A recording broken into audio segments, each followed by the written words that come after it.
Waalaikumsalam warahmatullahi wabarakatuh. Saudara Ibrahim, soalan saudara yang berbunyi, bolehkah kita bertabarruk dengan sesuatu yang mempunyai berkah berdasarkan hadis Rasulullah sallallahu alaihi wasallam? Maka jawapannya, boleh. Memang sebolehnya kita bertabarruk ataupun mengambil berkat atau mengharapkan berkat dari sesuatu yang memiliki berkat berdasarkan hadis Nabi sallallahu alaihi wasallam. Barakah yang dimaksudkan iaitulah an-numu wa ziyadah, iaitulah yang bermaksud subur dan bertambah. Yang ini sesuatu yang berkat membawa maksud sesuatu yang memiliki kebaikan yang banyak, kebaikan yang sentiasa subur dan bertambah. Itu maksud berkat. Maknanya kalau sesuatu kita mengambil berkat dari sesuatu yang memiliki berkat, maksudnya memiliki kebaikan yang sentiasa subur, sentiasa tetap dan sentiasa bertambah. Jadi apabila sesuatu perkara itu sabit dari hadis Nabi sallallahu alaihi wasallam yang ianya memiliki berkat, maka kita mengambil berkat, yakni kita mengharapkan kebaikan yang banyak dan yang mencurah-curah dikurniakan kepada kita. Itu maksud mengambil berkat dari sesuatu yang sabit keberkatannya dari Nabi Muhammad sallallahu alaihi wasallam. Contohnya, saudara sebut dalam soalan ni, contohnya berdoa selepas membaca surah Al-Baqarah. Ya Allah, aku mohon kepadamu dengan keberkatan surah Al-Baqarah agar hajat sekian-sekian. Berdasarkan hadis Rasulullah, khuzil baqarah fa innaha barakah.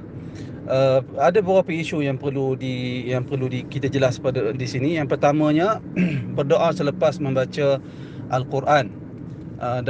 Persoalan berdoa selepas membaca Al-Quran, saya boleh jawab di sini bahawasanya tidak terdapat lafaz doa yang khusus dari Nabi sallallahu alaihi wasallam untuk kita baca doa tersebut selepas membaca Al-Quran. Tidak terdapat lafaz doa khusus dari Nabi. Namun bukan bermaksud kita tidak boleh berdoa, kerana secara umumnya kita dibenarkan berdoa sebaik sahaja ataupun selesai dari menunaikan apa-apa amalan saleh seperti selepas salat dan seumpamanya.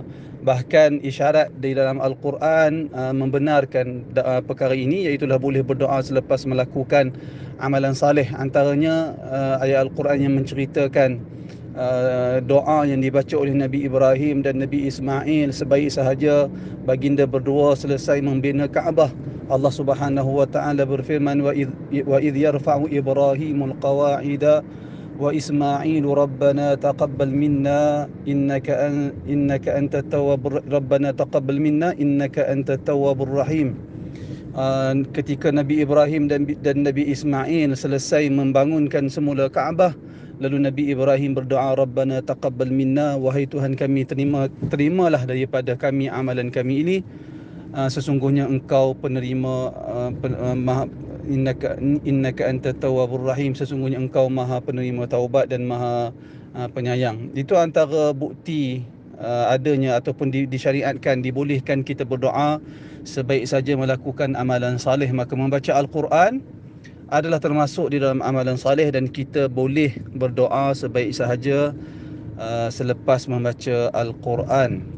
Jadi boleh berdoa, bukan hanya dikhususkan surah Al-Baqarah sahaja, bahkan baca mana-mana surah Al-Quran pun, ataupun kita mengkhatamkan Al-Quran, kita boleh berdoa kepada Allah selepas selesai membaca Al-Quran, apa-apa surah dari Al-Quran, ataupun selesai mengkhatam Al-Quran. Cumanya jangan dikhususkan, tidak ada lafaz tertentu dan tidak ada surah tertentu yang dikhususkan untuk kita baca.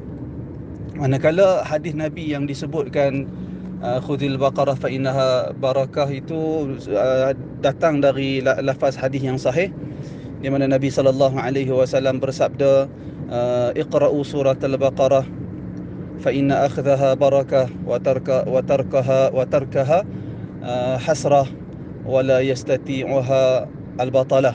Yang bermaksud, Nabi kata, bacalah surah Al-Baqarah kerana sesungguhnya membaca surah Al-Baqarah itu beramal dengan